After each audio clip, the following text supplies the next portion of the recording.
आपको होने वाला लाभ और हानि, आपका जन्म और मृत्यु, और आपको मिलने वाला यश और अपयश, ये 6 बातें तो विधाता के हाथ में हैं।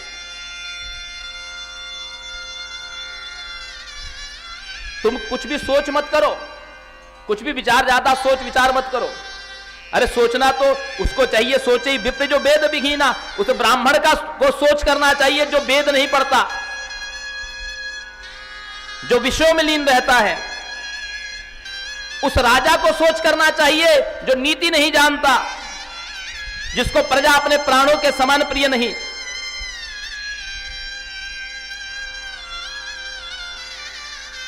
उस गृहस्थ को सोच करना चाहिए जो अतिथि का सत्कार नहीं करता और कृपण है, धनवान होता हुआ भी कंजूस है। उस शूद्र को सोच करना चाहिए जो ब्राह्मण का अपमान करता है, अपने ज्ञान का गुमान करता है। उस उल्टा स्त्री को सोच करना चाहिए जो पतिवंचक है। उस ब्रह्मचारी को सोच करना चाहिए जो अपने ब्रह्मचर्य की निष्ठा नहीं रखता। उस गृहस्थ को सोच करना चाहिए जो अपने गृहस्थ के कर्तव्यों का त्याग कर देता है। उस सन्यासी को सोचना चाहिए जो विवेक से, वैराग्य से संपन्न नहीं है।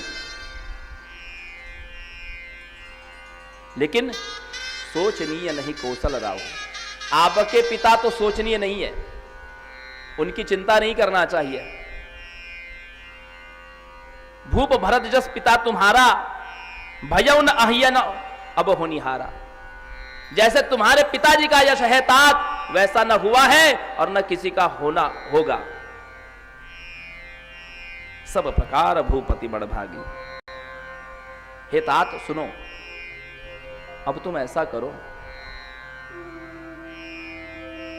पिताजी की जो इच्छा थी और जिस कारण से श्री राम बन गए हैं, तुम अब अयोध्या के सिंहासन को संभाल लो, क्योंकि राज सिंहासन अधिक दिन खाली नहीं रहना चाहिए।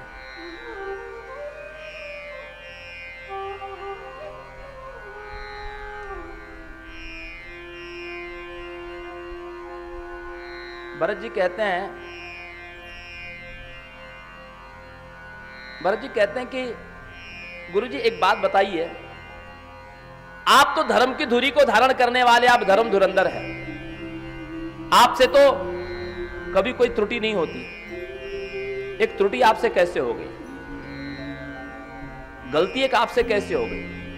बोले कैसी गलती? बोले सबसे पहली गलती तो आपसे यह हो गई कि मेरी मां ने वर क्या मांगा था? सुनहु प्राण प्रिय भावत जी का देहु एक बार भरत ही टीका। मां ने पहला वर मांगा था कि मैं युवराज हो जाऊं, और दूसरा वर क्या मांगा था कि तापस वेश विदेश विशेष उदासी 14 वर्ष राम वनवासी, कि राम को 14 वर्ष का वनवास हो जाए, ये दूसरा वर मांगा था। अभिनंदन विराजे। लेकिन गुरुजी पहला वर तो मांगने यही मांगा था ना कि मेरा राज तिलक हो, मुझे युवराज पद मिले, और दूसरा वर यह मांगा था कि राम को 14 वर्ष का वनवास हो। लेकिन राम को 14 वर्ष का वनवास पहले कैसे दे दिया गया? पहले मेरा राज तिलक होना चाहिए था, उसके बाद में फिर राम को वनवास होना चाहिए था। वशिष्ठ जी चकरा गए कि हाँ, ये तो गलती हो गई। मानो भरत जी इसलिए कहते हैं कि यदि मैं यहां पर होता, मेरा राज तिलक होता जब, और मेरे रहते कोई राम को वनवास भेज देता, ऐसा संभव था? गुरुजी आप कहते हैं कि मैं अयोध्या के सिंहासन पर बैठ जाऊं। भरत जी कहते हैं मोही राज हटि देहऊं जबही, रसा रसातल जाई तबही। यदि आप हठपूर्वक मुझे राज देंगे ना, तो ये पृथ्वी जो है ये रसातल में चली जाएगी। वशिष्ठ जी ने कहा कि ऐसे कैसे चले जाएगी पृथ्वी रसातल में? पृथ्वी रसातल में क्यों चली जाएगी?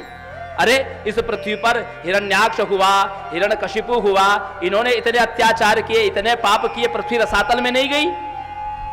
रावण और कुंभकर्ण जैसे दुष्ट हुए, राक्षस हुए, पृथ्वी रसातल में नहीं गई? और तुम्हारे जैसा भक्त यदि अयोध्या के सिंहासन पर बैठ जाएगा तो पृथ्वी रसातल में चली जाएगी? भरत जी कहते हैं हाँ, पृथ्वी इसलिए रसातल में चली जाएगी क्योंकि हिरण्याक्ष और हिरण्यकशिपु ने पाप किए हैं, तो पृथ्वी जानती थी कि यह राक्षस है। रावण और कुंभकर्ण ने पाप किए हैं तो पृथ्वी जानती थी कि यह राक्षस हैं, यह असुर है। लेकिन यदि राम का भाई यदि अनुचित कार्य करे तो यह पृथ्वी रसातल में चली ही जाएगी। यदि राम का भाई कोई अनुचित काम करे, जो धर्म की धुरी को धारण करने वाले राम है, रामो विग्रहवान धर्मः, तो पृथ्वी क्या रहेगी? पृथ्वी तो रसातल में चले जाएगी। मुझ समान को पाप निवासु जहि लग सिय राम बनवासु, मेरे जैसा और कौन पापी होगा?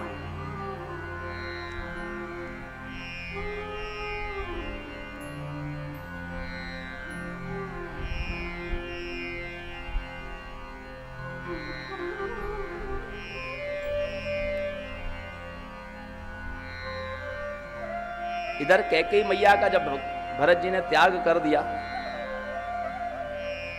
तो कैकेयी मैया को शोक नहीं हुआ। कैकेयी मैया कहती है कि भले मैं कीचड़ ही सही, लेकिन कमल तो कीचड़ में ही खिलता है। मेरे मुझ जैसे कीचड़ वाले जीवन में भरत रूपी कमल खिला है।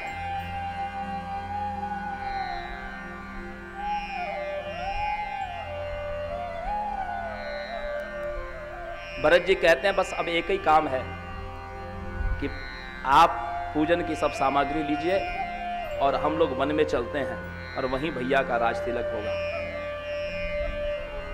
भरत जी के इस हट के आगे सब कोई हार गए, सब हार गए। सब लोग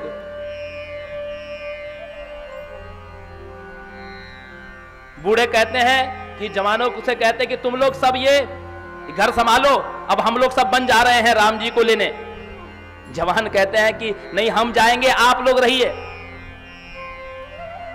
तो बूढ़े कहते हैं तो ये फिर ये घर बार ये मकान ये सब क्या होगा? जवान कहते हैं सब फूंक दो, सब आग लगा दो, राम के बिना ये सब आग लगा दो। तो बोले चलो भरत जी से पूछते हैं। भरत जी के पास में गए। बूढ़े कहते हैं कि ये हमारे जवान बच्चे कहते हैं कि हम जाएंगे वन भरत जी के साथ में राम जी को लेने, और हम कहते हैं कि संपत्ति संभालो, और ये कहते हैं आग लगा दो। तो क्या करना चाहिए बताइए? भरत जी कहते हैं कि पहले यहां पर संभालना चाहिए, यहां संभालना चाहिए। क्यों? भरत जी कहते हैं क्योंकि इस संपत्ति के अधिकारी श्री राम है, और श्री राम की संपत्ति को नष्ट करने का, आग लगाने का अधिकार आपको नहीं है। इसलिए सबसे पहले श्री राम की संपत्ति की रक्षा किया जाए, उसके बाद सारे लोग बन चलेंगे। सब अपने अपने घर की व्यवस्था को जमाए और सब लोग विप्रवृंद चढ़ी वाहन नाना, चले सकल तप तेज निधाना। शिविका नगर लोग सब सज सज जाना, चित्रकूट कह कीन पयाना। सौंपी नगर सुच सेवकनि सादर सकल चलाई, सुमिर राम सिय चरण तब चलत भरत दो भाई। नगर को सौंप करके, सुजानों को सौंप करके चलने लगे। कैसे चले?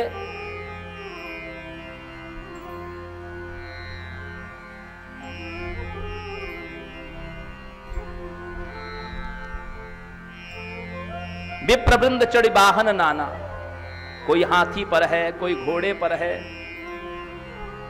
कोई शिविका, शिविका कहते हैं पालकी को। हाथी पर कौन चढ़ा है? बोले हाथी पर वो चढ़ा है जो ज्ञानी है। हाथी ज्ञान का प्रतीक है, जिसकी सूक्ष्म दृष्टि होती है। सिर बड़ा और आंखें छोटी, मतलब सोच बड़ी और दृष्टि सूक्ष्म, वो हाथी पर बैठा है।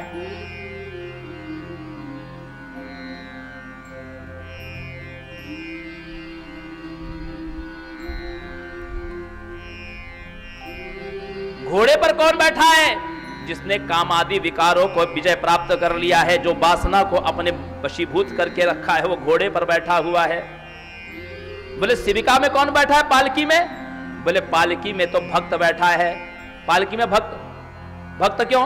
बोले पालकी कहारों के भरोसे रहती है, उसको ढोने वाला कोई होता है और उसमें बैठा हुआ उनके भरोसे बैठा रहता है। ऐसे पालकी में बैठने वाला भगवान के भरोसे बैठने वाला भक्त है, जो भगवान के भरोसे बैठा हुआ है। लेकिन भरत जी पैदल चल रहे हैं। कैसे चल रहे हैं? पैर पैदल, एक आगे एक पीछे, एक आगे एक पीछे, पहला दूसरा। जिसको केवल 2 अक्षर का सहारा है, रा और मां, वो ऐसे राम जी के 2 अक्षरों के सहारे चलने वाले भरत जी पैदल चल रहे हैं।